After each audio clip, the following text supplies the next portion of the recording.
Entomology. इसमें हम insects और इंसेक्टिसाइड्स के बारे में पढ़ेंगे और इंसेक्ट्स में मेनली मॉस्किटो के बारे में।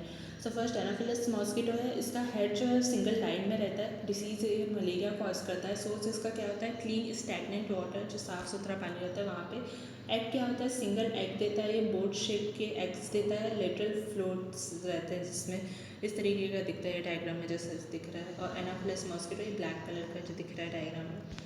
लार्वा कैसा होता है? जस्ट बीनीथ वाटर सरफेस होता है, इसलिए इसको एयर ब्रीथ करने के लिए अलग से ऑर्गेन की ज़रूरत नहीं होती है, इसलिए कोई साइफन की ज़रूरत नहीं होती है, तो ब्रीथिंग ट्यूब की ज़रूरत नहीं होती है, इसको साइफन नहीं रहता है इसमें, इसलिए क्योंकि ये सरफेस के पास रहता है। इसको सरफेस फीडर भी बोलते हैं।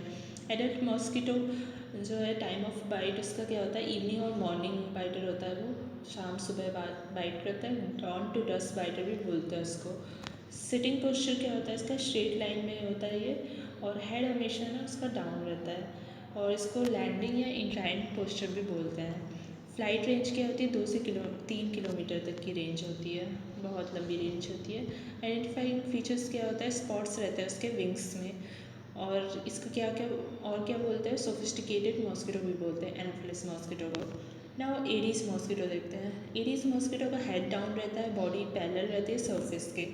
इसमें डिसीज़ कौन सी कॉज होती है एडीज मॉस्किटो से? डेंगू, चिकनगुनिया, और कुछ एरियाज़ में येलो फीवर भी होता है, इंडिया में नहीं होता है। सोर्स क्या है इसका? आर्टिफिशियल स्टोर्ड वाटर में ये ज़्यादातर पाया जाता है, कंटेनर्स वगैरह में जो घर में रहता है ना वहाँ। और एग कैसा रहता है? सिंगल्स में रहता है या फिर क्लस्टर में रहता है? इलोंगेटेड सिगार शेप का एग्स रहता है, सिगार शेप का लंबा लंबा रहता है। और लार्वा कैसा रहता है?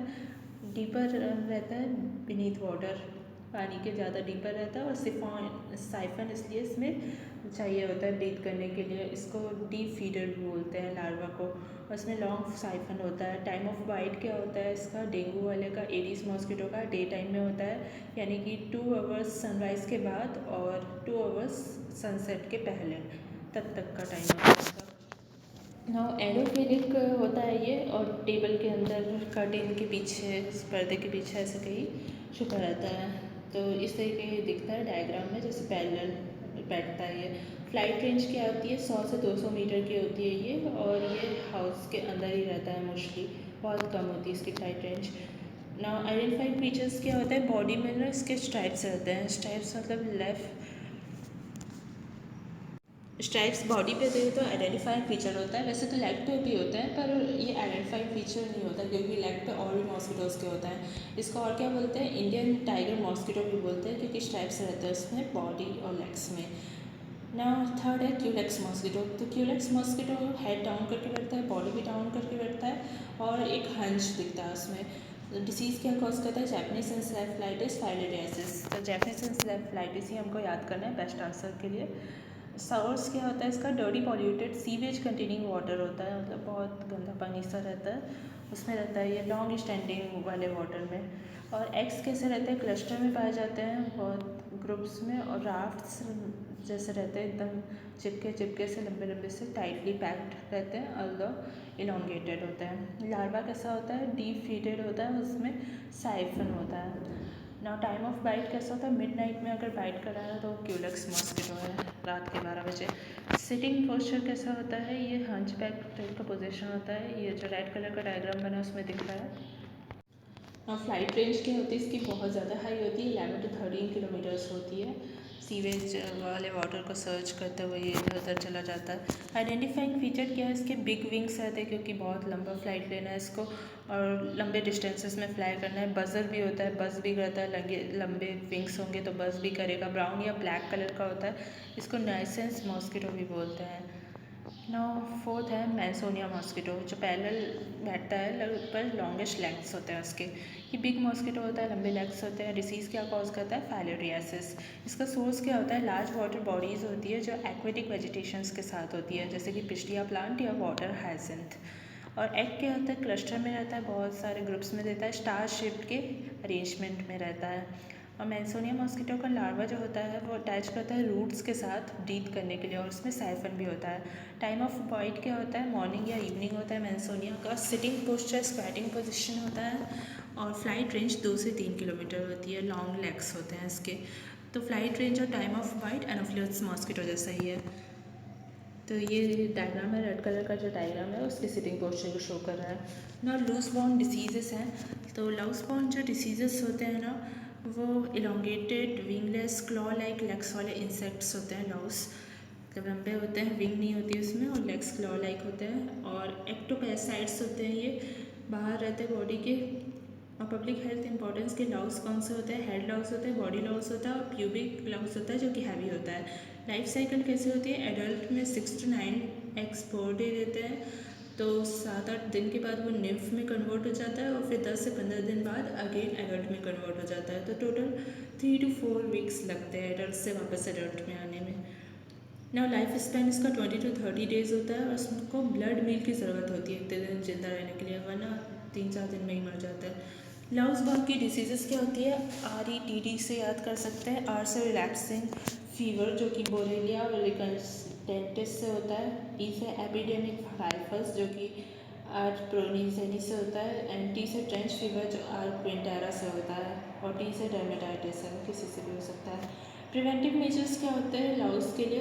DDT, BSC, मेलेथियन ये सब यूज़ करते हैं। कार्बेरिन और परमेथ्रिन टीपी के लिए यूज़ करते हैं, मतलब डायरेक्टली ऑइंटमेंट की तरह यूज़ कर सकते हैं। और DDT, BSC, मेलेथियन लार्जर स्केल में यूज़ करते हैं। मेलेथियन सबसे ज़्यादा इफेक्टिव होता है लव्स के लिए। फ्ली, नेक्स्ट है फ्ली।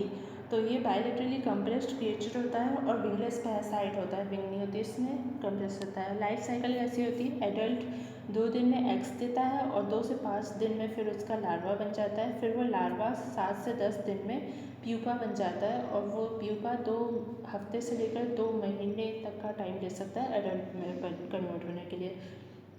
फिर फ्ली बॉर्न डिजीज़ेस क्या हैं? प्लेग है, एंडेमिक टाइफस है जिसको म्यूरिन भी बोलते हैं, चिकरोसिस है, ये सब डिजीजेस हैं। फ्ली इंडाइसिस क्या होता है? प्लेग में होता है। तो जनरल फ्ली इंडेक्स होता है first, second specific flea index होता है, and third percentage incidence of flea होता है। स्पेसिफिक फ्ली इंडेक्स मतलब चियोपिक इंडेक्स भी बोलते हैं इसको, और ये सबसे ज़्यादा सेंसिटिव रहता है, मतलब अमाउंट ऑफ फ्ली बताता है पर रैट में कितने फ्ली है।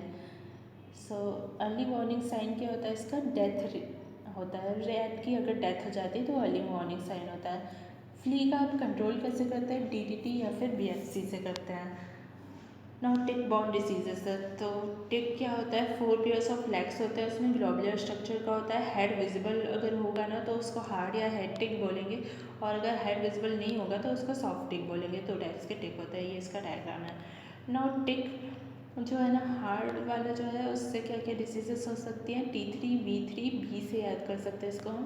तो T3 मतलब टिक पैरालिसिस, टाइफस, और जो T से टुलेरेमिया हो सकता है।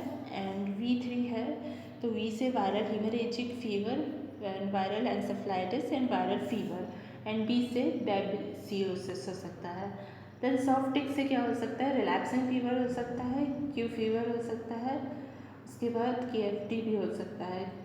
ठीक है, तो ये लाउस बॉर्न भी हो सकता है रिलैक्सिंग फीवर, लेकिन इसमें भी होता है। सो रिलैक्सिंग फीवर मेनली हमको सॉफ्ट टिक के लिए याद करना है, और हार्ड टिक के लिए हमको वायरल हीमोरेज याद करना है जो कि KFT है। वैसे KFT सॉफ्ट में भी हो सकता है, अगर रिलैक्सिंग फीवर ना दिया हो तब हमें KFT मार्क करना है। नेक्स्ट है माइट बॉर्न डिसीज़, तो इसमें हार्ड टिक सॉफ्ट टिक तो हमने देखा, वैसे ही माइट होता है, लेकिन इसके थिक एंटीरियर लेग्स होते हैं और थिन पोस्टीरियर लेग्स होते हैं। 8 शेप्ड का होता है, टॉर्टॉइज शेप्ड का भी बोल सकते हैं।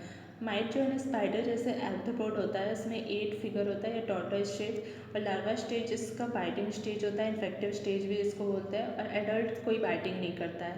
लार्वा बाइट जो है ना, वो रोडेंट से इन्फेक्शन दिलाती है, क्योंकि रोडेंट को वो बाइट करता है, फिर इन्फेक्शन लार्वा में आ जाता है वापस से। रिकेट्सिया सुरसुगुनाशी जो है इसका एग्जाम्पल है। देन लार्वा बाइट करने के बाद फिर निम्फ में कन्वर्ट हो जाता है, वो भी इन्फेक्टेड रहता है, फिर एडल्ट भी इन्फेक्टेड रहता है, और एक्स भी इन्फेक्टेड रहता है, और लार्वा फिर अगेन इन्फेक्टेड हो जाता है। तो ये स्टेडियल ट्रांसमिशन होता है, स्कर्व भी बोलते हैं इसको। नेक्स्ट जनरेशन जो है ना माइट का, वो अफेक्टेड होता है इसमें। ट्रॉम्बिकुलेट जो माइट है वो इस टाइप का ट्रांसमिशन शो करता है। ना सार्कोप्टिस स्कैबीज है, तो ये स्मॉल टॉर्टॉइज जैसे रहता है, और एडल्ट एग देता है, फिर लार्वा देता है, फिर निम्फ में कन्वर्ट होता है वो, फिर एडल्ट में कन्वर्ट हो जाता है। तो 10 to 14 डेज लगते हैं एडल्ट से एग देने में। और उसके बाद फिर एडल्ट से एडल्ट के बीच में गैप कितना होता है, 20 to 30 डेज़ का। ना स्कैबीज जो है इंटरडिजिटल स्पेसिस में रहता है क्योंकि वो वार्म रहता है, और मोर इचिंग वैसे डायलेशन के कारण होती है, नाइट में ज़्यादा होती है क्योंकि बरोज फॉर्म हो जाती है, ओविजेरस टनल्स जिसको बोलते हैं। और इंटेंस इचिंग नाइट में होती है क्योंकि टनल्स भी फॉर्म हो जाती है और एक इरिटेंट फ्लूइड भी रहता है, इसलिए। ना कंट्रोल कैसे करते हैं इसका, बेंजाइल बेंजोइट से करते हैं, सबसे ज़्यादा इफेक्टिव यही होता है जिसको HCH भी बोलते हैं, 25% HCH। एंड परमेथ्रिन, क्रोटामिडोन और टेमेसोल भी यूज़ कर सकते हैं। इंसेक्ट जिसमें लॉट्स ऑफ ईयर्स। अब नेक्स्ट है सैंड फ्लाई को हम देखेंगे। तो सैंड फ्लाई क्या होता है, इंसेक्ट होता है जिसमें बहुत सारे हेयर्स होते हैं और लेडिकुलेंट शेप्ड विंग होता है। मेनली तो हमको लॉट ऑफ हेयर्स देखना है। 1 to 3 mm इसका साइज़ होता है, बहुत ही स्मॉल होता है। तो 1.5 to 2.5 mm एग्जैक्टली अगर बोले तो। पार्ट्स क्या होते हैं, हेड, थॉरक्स, एब्डोमेन और विंग्स होती हैं।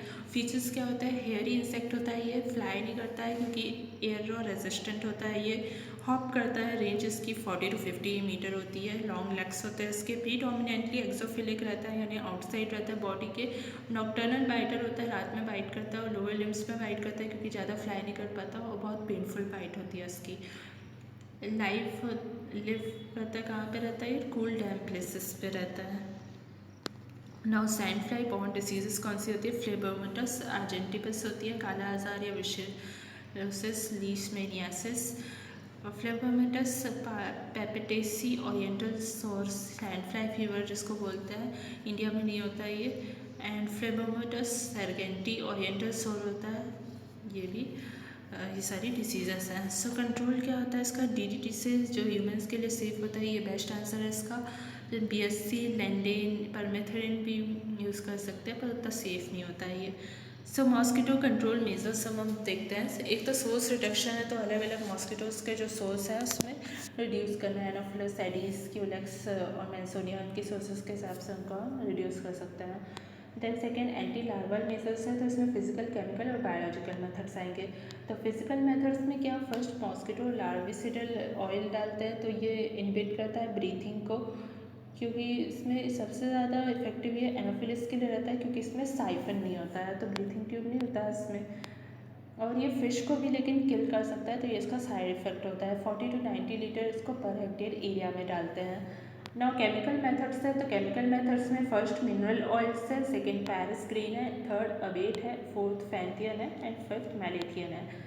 So first mineral oils MLO भी बोलते हैं इसको, सेकेंड पैरिस ग्रीन, इसको कॉपर एसिडो आर्सेनाइड भी बोलते हैं, एमराल्ड ग्रीन कलर का होता है ये, और स्टमक पॉइजन होता है। ये 1 kg पर हेक्टेयर डालते हैं। देन थर्ड अबेट है, ये मोस्ट कॉमन इंसेक्टिसाइड होता है और लार्विसाइड होता है, इसको टेमिफोस भी बोलते हैं। 50 to 100 ग्राम इसको पर हेक्टेयर में डालते हैं और ब्राउन कलर का होता है ये, और 1 ppm डालते हैं इसको पार्ट्स पर मिलियन वेल्स में, और ये कॉन्टैक्ट पॉइजन होता है। देन फोर्थ फैंथियन होता है, तो फैंथियन कलरलेस लिक्विड होता है, गार्लिक ऑर्डर आता है इसमें, स्टमक पॉइजन होता है और ये स्प्रे किया जाता है 100 mg पर स्क्वायर फीट में। नाउ फिफ्थ मैलेथियन है, तो मैलेथियन DDT के अल्टरनेट के तौर पे यूज़ किया जाता है। येलो ब्राउन कलर का लिक्विड होता है ये, और इसमें अनप्लेजेंट स्मेल या ऑर्डर आता है, और 100 to 200 mg पर स्क्वायर फीट में डालते हैं इसको। ये इफेक्टिव होता है 3 से 4 महीने के लिए, क्योंकि 3 से 4 टाइम्स इसलिए ज़रूरत होती है इसकी एक साल में। नाउ DDT है, तो DDT डाइक्लोरोडाइफिनाइल ट्राइक्लोरो इथेनॉल बोलते हैं, इथेन बोलते हैं इसको। तो ये बायोमैग्निफिकेशन शो करता है। ग्रास ऊपर मान लो एक खाया उसको DDT को, तो कुछ नहीं होगा उसको, लेकिन बहुत सारे ग्रास ऊपर खाते हैं, फिर रोडेंट्स उसको खाते हैं, हायर एनिमल्स खाते हैं, तो अमाउंट ऑफ DDT धीरे धीरे बढ़ते जाता है और ह्यूमन्स तक पहुँचते उनका मैक्सिमम अमाउंट हो जाता है DDT का, तो इसलिए वो टॉक्सिक हो जाता है। वैसे तो ये बैन नहीं किया गया क्योंकि रिलेटिवली सेफ रहता है ये दूसरों के कंपैरिजन में। वाइट एमोफस लिक्विड या पाउडर होता है, ये इनसॉल्युबल होता है वाटर में और सॉल्युबल होता है सॉल्वेंट्स में। एक्टिव कंपोनेंट क्या होता है DDT का, पैराइसमोल होता है। ये कॉन्टैक्ट पॉइजन होता है DDT, और 100 to 200 mg डाला जाता है पर स्क्वायर फीट में। इसका इफेक्ट 6 months तक रहता है और रेसिडुअल इफेक्ट भी रहता है लॉन्गर। DDT रेजिस्टेंस एक प्रॉब्लम है DDT के साथ। नेक्स्ट है बेंजीन हेक्साक्लोराइड, इसको BSC बोलते हैं या HCH भी उसे बोलते हैं। हेक्साक्लोरो साइक्लोहेक्सेन HCH भी बोलते हैं। सो मिल्की वाइट चॉकलेट कलर का ये पाउडर होता है और उसमें मशी स्मेल आता है, मतलब मोल्ड टाइप का जो मोल्ड फॉर्म हो जाता है ना, उस तरीके का स्मेल आता है। इरिटेंट होता है ये आइस के लिए और एक्टिव कंपोनेंट इसमें गामा आइसोमर होता है। ये भी कॉन्टैक्ट पॉइजन है। अगर BSc में 99% गामा आइसोमर रहता है तो उसको लिटेन या गैमिक्सिन बोलते हैं और ये बहुत इफेक्टिव BSc फॉर्म करता है।